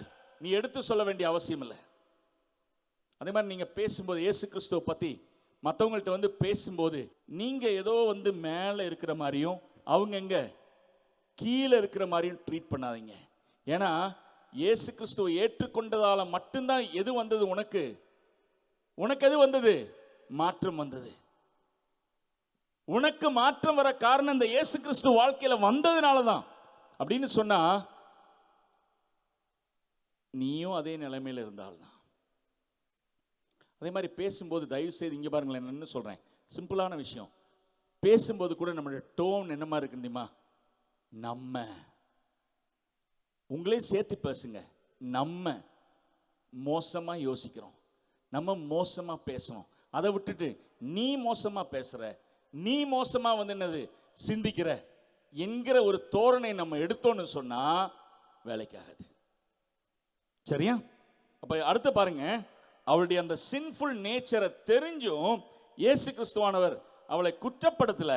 அதுக்கப்புறம் பேச ஆரம்பிக்கிறாரு. இயேசு கிறிஸ்துவானவர் அடுத்து என்ன பண்றாரு தெரியுமா? இதை பத்தி புருஷனை கூட்டு வர சொன்ன உடனே இங்க என்ன நடக்குது தெரியுமா? அவ டாபிக்கை மாத்துறா. என்ன டாபிக்கை மாத்துறா? இன்னொரு விஷயம் சொல்றேன், கவனிச்சுக்கோ. முதல்ல அவளுக்கு இருந்த கேள்வி என்னன்னா, இயேசுவானவர் நல்லா பேசின உடனே அவளுக்கு இருந்த கேள்வி என்னன்னா, யார் இந்த மனுஷன்? இப்ப இவளுடைய ரகசியத்தை பத்தி எல்லாம் பேசுறாரு. உனக்கு 5 பேர் இதுக்கு முன்னாடி இருந்தாங்க. இப்ப அவன் மனசுல என்னன்னா, மனுஷன் இல்லடா, அவரு இஸ் a prophet. யார் இந்த தீர்க்கதரிசி? There is an increased level of what? Understanding who Jesus is. அதுக்கப்புறம் பாத்தீங்கன்னா அவ டாபிக்கை மாத்துறா. அவ சொல்றா, இங்க பாருங்க, எங்க ரிலீஜனுக்கும் உங்க ரிலீஜனுக்கும் என்ன இருக்கு? வித்தியாசம் இருக்கு. நாங்க இந்த மலையில போய் ஆராதிக்கிறோம், நீங்க யூதர்கள் அந்த மலையில போய் ஆராதிக்கிறீங்க. இங்க பாருங்க, நம்ம பல சமயங்கள்ல இயேசு கிறிஸ்து மற்றவங்களுக்கு அறிவிக்கும் போதும் டிஸ்ட்ராக்ஷன்ஸ் என்ன வரும்? நிறைய வரும். தயவு செய்து ரிலீஜியஸ் டாபிக்ஸ்ல நீங்க அவங்களோட இன்டராக்ட் பண்ணும்போது உங்களுக்கு தெரிஞ்சா இன்டராக்ட் பண்ணுங்க. நான் சொல்ற நல்லா கவனிங்க. இங்க பாருங்க, இப்ப நம்ம யாராவது ஒரு தம்பியை பார்த்து, டேய் உன்னுடைய ரிலீஜியன்லாம் தப்புடா, பைபிள் சொல்றதாண்டா உண்மை அப்படின்னு நீ அடிச்சு பேசுறனா, ஒரு வார்த்தை அவ திரும்ப கேட்டான்னு வச்சுக்கோவேன், என்னது, என் பகவத்கீதையை ஒரு தடவை நீ வாசிச்சிருக்கியா? ஹலோ, நியாயமான கேள்வி தானே? ஒரு விஷயம் தப்பு, இன்னொரு விஷயம் ரைட்டுன்னு சொல்லணும்னா நமக்கு அந்த விஷயத்தை பத்தி என்ன வேணும்? அறிவு வேணும். நான் என்ன கேட்கிறேன் தெரியுமா? எப்பா தம்பிமார் தங்கச்சிமார், இங்க பாருங்க, உண்மையாவே இயேசு கிறிஸ்துவை பத்தி 4 பேர்த்த எடுத்து சொல்லணும்னு நினைச்சீங்கன்னா அதுக்குன்னு சொல்லி உங்களை எக்யூப் பண்ணிக்கோங்க. சும்மா ரீல்ஸ் அப்படியே ஓட்டிட்டு இருந்தேன்னா, கண்டவன் வந்து சொல்றதையும் கண்டவன் ஆடுறதையும் பார்த்துக்கிட்டே நீ இருந்தேன்னு சொன்னா, இயேசுவை பத்தி சொல்ல வரும்போது வாயில சொல்றதுக்கு உனக்கு என்ன இருக்காது? வார்த்தை இருக்காது. இப்ப யாராவது வந்து கேட்குறாங்க, என்னப்பா இந்த ஒரு சயின்டிபிக் வேர்ல்ட்ல வந்து கடவுள் எப்படி இருக்க முடியும்? சரி, அவன்கிட்ட பேசுறதுக்கு உனக்கு எக்யூப் பண்ணிருக்கியா? அப்ப என்ன பண்ணும் சொல்லுங்க? என்ன பண்ணும்? எக்யூப் பண்ணும். எப்படி எக்யூப் பண்ண முடியும்? வாசிக்கணும். உண்மையாகவே இயேசு கிறிஸ்துவுடைய தூதவனாக இருக்கணும்னு நினைச்சீங்கன்னா தயவு செய்து பைபிளையும் வாசிங்க, மற்ற மதங்களை பத்தியும் வாசிங்க, உலகத்தில் என்ன நடக்குதுங்கிறத என்ன செய்யுங்க, தெரிஞ்சு வச்சுக்கோங்க. ரைட்டா? வாசிக்க விருப்பம் இல்லை, எவ்வளவோ நல்ல வீடியோஸ் இருக்கு. கடவுளே இல்லைன்னு சொல்றவன்ட்ட கடவுள் இருக்கிறான்னு சொல்லி அவனுக்கு புரிய வைக்கிறதுக்கு என்ன விதமான ஆர்கியூமெண்ட்ஸ் எனக்கு ஹெல்ப்ஃபுல்லா இருக்கும்? அதை பத்தி நீ என்ன பண்ணலாம்? நான் ஒன்னே ஒன்று கேட்கவா? பரீட்சையில பாஸ் ஆக்குறதுக்கு என்னென்னமோ ட்ரை பண்றேல, உண்டா இல்லையா? ஒரு பரீட்சையில அதுவும் நீ பாஸ் பண்ணி அந்த பாடத்தை இருந்தாலும் வேலையும் கிடைக்க போறதில்லை, உண்மைதானே? அதை வந்து படிச்சு எழுதி பாஸ் ஆகிறதுக்கு என்னென்ன விஷயத்தை படிக்கிற? ஜீவனை கொடுக்கக்கூடிய இந்த இயேசு கிறிஸ்துவ மற்றவங்களுக்கு அறிவிக்கிறதுக்காக உன்னை எக்யூப் பண்ணக்கூடாது? Yes or no? நான் சொல்றேன், உன்னை சேலஞ்சிங்காக சொல்றேன் தம்பி. மதுரையில் காலேஜில் படிக்கும்போது நான் வாங்கின ஒரு சில புஸ்தகங்கள், ஒரு புஸ்தகம் என்ன தெரியுமா? When Skeptics Ask. When Skeptics Ask, Norman கீஸ்லருடைய ஒரு புஸ்தகம். எட்டக்கு முடக்க கேள்வி கேட்கிறவன் இருப்பான்ல, எல்லா ஊர்லயும் இருப்பான், அன்னைக்கும் இருந்தான். எட்டக்க முடக்க கேள்வி கேட்கிறவன் அவன் எப்படிப்பட்ட கேள்வி தெரியுமா? கடவுளால செய்ய முடியாது ஏதாவது இருக்கா? ஒருத்தர் சொன்ன ஒரு கேள்வி, ஒரு ரெகுலரான ஒரு கேள்வி இருக்கு. என்ன தெரியுமா? கடவுள் உலகத்தை படைச்சாரு, கடவுளை படைச்சது யாரு? உண்மைதானே? இதை கேட்டா நீ என்ன பண்ணுவ?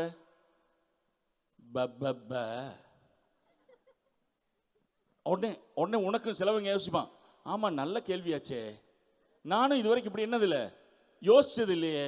அவ்வளவுதான், நீ அவுட்டு. அதுக்கு பதிலா உன்னை எக்யூப் பண்றதுக்கு நீ என்ன பண்ணும்? வாசிக்கணும். எப்பா, நான் ஒரே ஒரு விஷயம் கேட்கிறேன். இயேசு கிறிஸ்துவை பத்தி மற்றவங்களுக்கு சொல்லணும்னு நினைக்கிறவங்க கையை தூக்குங்க. உண்மையாவா? உண்மையாவா? இது கொஞ்சம் கஷ்டமான வேலை தான், ஒத்துக்கிறீங்களா? அப்ப இதுக்காக உங்களை என்ன பண்ணும்? எக்யூப் பண்ணும். இயேசு கிறிஸ்துவானவர் என்ன பண்றாரு தெரியுமா? இந்த அம்மா வந்து இப்படி எல்லாம் பேசின உடனே இயேசு கிறிஸ்துவானவர் நல்லா ஹேண்டில் பண்றாரு. ஏம்மா, நீ பேசுறதெல்லாம் எனக்கு புரியுதுமா. நீ பேசுறது என்ன தெரியுமா? யூதர்களுக்கும் சமாரியர்களுக்கும் இருக்கக்கூடிய ரிலீஜியஸ் வித்தியாசங்களை பத்தி பேசுற. இதெல்லாம் ஒரு பக்கம் இருக்கட்டும், அந்த மலையிலையும் ஆராதிக்க வேண்டிய அவசியம் இல்லை, இந்த மலையிலையும் ஆராதிக்க வேண்டிய அவசியம் இல்லை. உண்மையோடும் ஆவியோடும் தேவனை வழங்கக்கூடிய நாட்கள் வருகிறது அப்படின்னு சொல்றாரு. உடனே அந்த அம்மாக்கு எங்கேயோ பல்பு எரியுது. அந்த அம்மா சொல்றா, ஆமா எங்க புத்தகத்திலையும் போட்டிருக்கு, மேசியான்னு ஒருத்தர் என்ன பண்ணுவாரு? வருவாரு. இதுக்காகத்தான் யாரு காத்திருந்தப்ப? இயேசு கிறிஸ்துவானவர். அந்த அம்மா வாயில் அது வார்த்தை வந்த உடனே அவர் சொல்லாரு, நானே அந்த மேசியா. இப்ப அவளுக்கு என்னாச்சு தெரியுமா? நல்ல மனுஷன் யோசிச்சா, பின்ன கொஞ்ச நேரத்துக்கு அப்புறம் என்ன யோசிச்சா? ஒரு ப்ராஃபட்னு யோசிச்சா. இப்ப வந்து என்ன நிலைமைக்கு வந்துடா தெரியுமா? எப்பா, நாங்க காத்திருந்த மேசியா இவர் தான். ஊருக்கு போறா, கிராமத்துக்கு போறா, போயிட்டு சொல்றா, நான் செஞ்சதையெல்லாம் ஒருத்தர் என்ன பண்ணாரு? எனக்கு சொல்லி காட்டினாரு, வந்து பாருங்க, இவர் தான் மேசியாவா? வாவ். எனக்கு பிடிச்சது என்ன தெரியுமா? இயேசு கிறிஸ்துவானவர் அப்ப கூட அவளுக்கு என்ன கொடுத்தாரு தெரியுமா? ஒரு ஃப்ரீடத்தை கொடுத்தாரு, கேட்கறதுக்கு, கொஸ்டின் கேட்கறதுக்கு, பதில் சொல்றதுக்கு. அதனாலதான் அவ என்ன கேட்டானா, அவங்க ஊர்க்காரங்களும் வந்து கேட்டாங்க, எங்க ஊர்ல 2 நாள் தங்கிட்டு போறீங்களா? எங்க ஊர்ல 2 நாள் தங்கிட்டு போறீங்களா? ஒரு யூதன் வந்து அந்த ஊர்ல கால் வச்சு பார்க்க மாட்டான். இப்ப வந்து அவங்க கேட்கிறாங்க, எங்களுக்கு ஃபுல்லா இன்னும் புரியல, கொஞ்ச நேரம் உட்கார்ந்து என்ன செய்யுங்க, சொல்லி கொடுங்க. இங்க பாரு, நம்ம இதுல நிறைய பேத்துனா ஹிட் அண்ட் ரன் தெரியுமா? Hit and run. தெரியுமாப்பா? ஜாஷுவா என்னுடைய ஃப்ரெண்டு தான். ஜாஷுவா மேலே வரையா?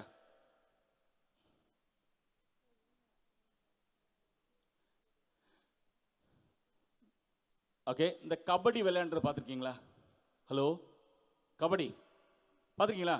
ஜாஷுவா நீ அங்கே இல்லை, இங்கே நடுவில் லைன் இருக்கு, சரியா? நடுவில் என்ன இருக்கு?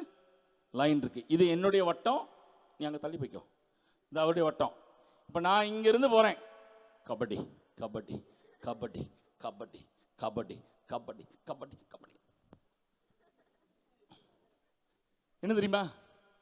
எங்கேயோ ஒரு ஓரத்தில் தொட்டாச்சு, அதுக்கப்புறம் அங்கே நிற்கிறேன் நான் இல்லை.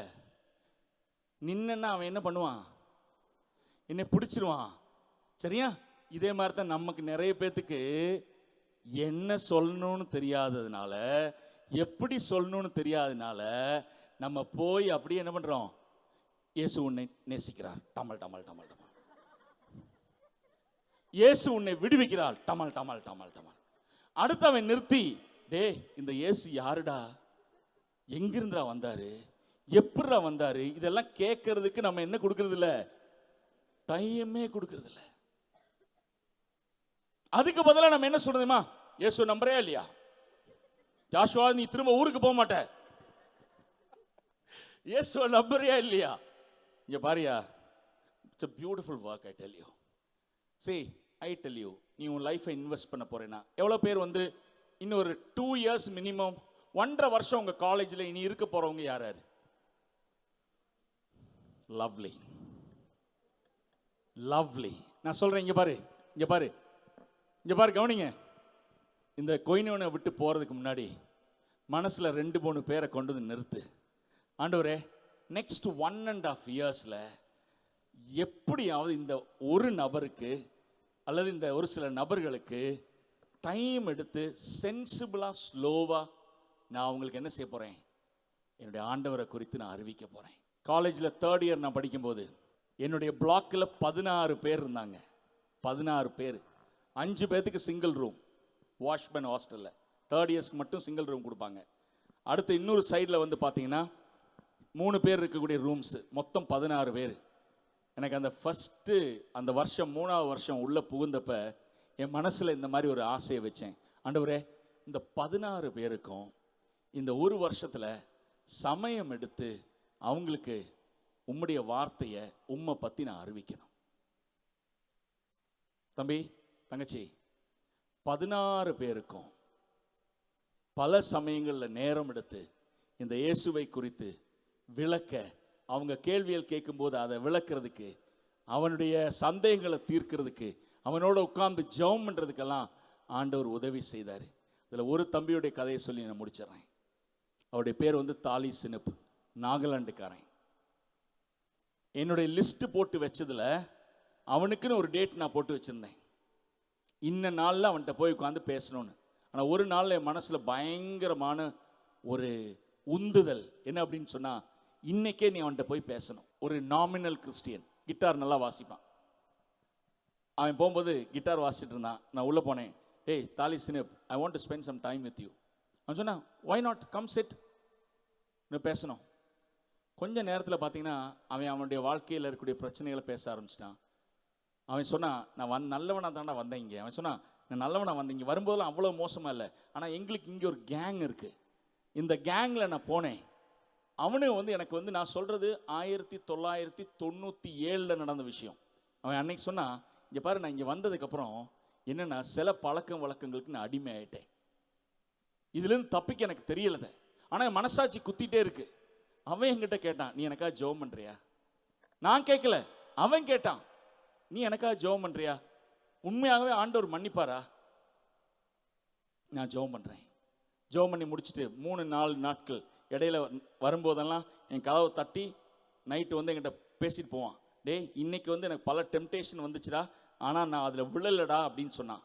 ஒரு நாள் வந்து சொன்னான், இன்னைக்கு என் பசங்க இழுத்துட்டு போயிட்டாங்க, இன்னைக்கு நான் திரும்பவும் தப்பு பண்ணிட்டேன். கேட்டான், ஆண்டவர் மன்னிப்பாரா? நான் சொன்னேன், மன்னிப்பாரா, உண்மையாகவே நீ வந்து மனஸ்தாபப்பட்டேன்னா அவர் மன்னிப்பாரா அப்படின்னு சொன்னேன். இங்கே பாரு, 5ஆவது நாள் ஈவினிங் வந்து நான் கிரவுண்டில் விளையாடிட்டு இருக்கிறேன். ஒருத்தன் ஓடி வந்து சொல்கிறான், டே தாலி சினிப்பு ஆக்சிடெண்ட்ல ஸ்பாட்டில் அவுட்ரா. இவனையும் இவன் கூட இருந்த ஒரு ஃப்ரெண்டையும் பைக்கில் போன ஒரு லாரி ஏறிடுச்சு பசுமலை பக்கம். பாடியை அமெரிக்கன் காலேஜ் பின்னாடி தான் மெடிக்கல் காலேஜ் இருக்குது. ஆம்புலன்ஸில் பாடியை கொண்டு வந்து வச்சுருக்காங்க. முகத்தை எல்லாம் மூடிட்டாங்க, ஏன்னா லாரி ஏறிடுச்சு. ஆனால் அன்னைக்கு என் மனசில் என்ன ஓடிச்சு தெரியுமா? ஆண்டவரே, ஒருவேளை அன்னைக்கு என் மனசில் பரிசுத்த ஆவியானவர் இவன்கிட்ட போய் பேசணும் அப்படின்னு சொல்லி சொன்னாரே, அன்னைக்கு ஒருவேளை பேசாமல் நான் இருந்திருப்பேன். ஆனால் அவன்கிட்ட போய் உட்கார்ந்து இந்த இயேசுவை பற்றி நான் சொல்லாமல் இருந்திருப்பேன். ஆனால் என்றென்றைக்கும் என் மனசாட்சி என்ன பண்ணு தெரியுமா? என்னை குத்திட்டே இருக்கும். அவன் பரலோகத்தில் இருக்கிறானா இல்லையாங்கிறதெல்லாம் எனக்கு தெரியாது. உண்மையாக இந்த இயேசு கிறிஸ்துவை ஏற்றுக்கொண்டு அந்த ஒரு மனஸ்தாபப்பட்ட ஒரு நல்ல மனம் திரும்புதலின் அனுபவம் இருக்குமானால் ஒரு நாள் அவனை பரலோகத்தில் நான் சந்திப்பேன். தம்பி தங்கச்சி, இங்கே பாரு, 1 or 2 ஒருவேளை 3rd year நீ படிச்சுட்டு இருந்தா இன்னும் உனக்கு 3 மாதம் இருக்கு. திரும்ப இங்கிருந்து போற, ஒரு லிஸ்ட் போடு, ஜெபம் பண்ண ஆரம்பி, அவன்கிட்ட பேசு, டைம் ஸ்பெண்ட் பண்ணி இந்த இயேசுவை அறிவிக்கணும். கண்களை மூடுவோமா? யோவான் 4வது அதிகாரத்திலிருந்து எங்களுடைய இரட்சகர் இயேசு கிறிஸ்துவானவர் எப்படி தம்மை ஒரு சமாரிய தேச ஸ்திரீக்கு வெளிப்படுத்தினார் என்கிற விஷயங்களை நாங்கள் யோசித்து கொண்டிருந்தோம். அதிலிருந்து ஆண்டவரே, இன்றைய நற்செய்தி அறிவிக்கிற பணிக்கு நாங்கள் கற்றுக்கொள்கிற நல்ல பாடங்களுக்காக நன்றி செலுத்துகிறோம். வந்திருந்து இந்த செய்திகளை கேட்கிற அருமையான தம்பிமார் தங்கச்சிமாருக்காக ஜெபிக்கிறேன். அவங்களுடைய உள்ளத்தில் ஆண்டவரே, இயேசுவை குறித்து மற்றவர்களுக்கு அறிவிக்கணுங்கிற பெரிய ஒரு ஆசையை ஆண்டவரே கொடுத்து இந்த இடத்தை விட்டு நீங்கள் அனுப்ப வேண்டுமாய் ஜெபிக்கிறோம். ஒருவேளை கல்லூரியில் இனி மீதம் இருக்கக்கூடிய ஒரு சில மாதங்கள், ஒரு சில வருடங்கள் ஆண்டவரே, இந்த இயேசுவை வாழ்க்கையின் மூலமாகவும் வார்த்தையின் மூலமாகவும் மற்றவர்களுக்கு அறிவிக்க, இந்த மகா பெரிய சந்தோஷத்தை மற்றவர்களோடு பங்கு இட்டு கொடுக்கிறதுக்கு, பரலோக ராஜ்யத்திற்கு அநேகரை சொந்தமாக்கி கொள்ள இவர்களை பயன்படுத்த வேண்டுமாய் ஜெபிக்கிறேன். இரட்சகரும் மீட்பருமாய் இருக்கிற இயேசு கிறிஸ்து நாமத்திலே ஜெபிக்கிறோம் நல்ல பிதாவே, ஆமென்.